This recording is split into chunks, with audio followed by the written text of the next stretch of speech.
Hello guys, welcome to Tech Videos channel. Hope you're doing well. In this video I'm gonna show you how to change password on Gmail account. So guys, let's continue into your Gmail account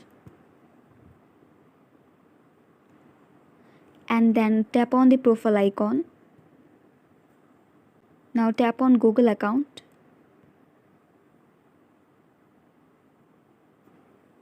Now you can see there have an option security, so tap on it. Now swipe down and then tap on password.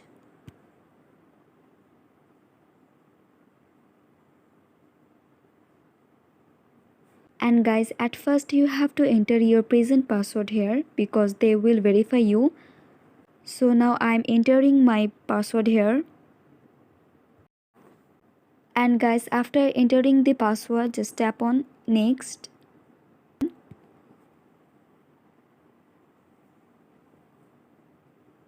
And guys, now you can set your new password and also change password here.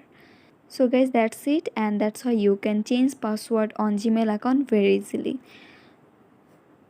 So guys, I hope this video was helpful to you. If it was, then please give a thumbs up and hit the subscribe button. And thanks for watching the video.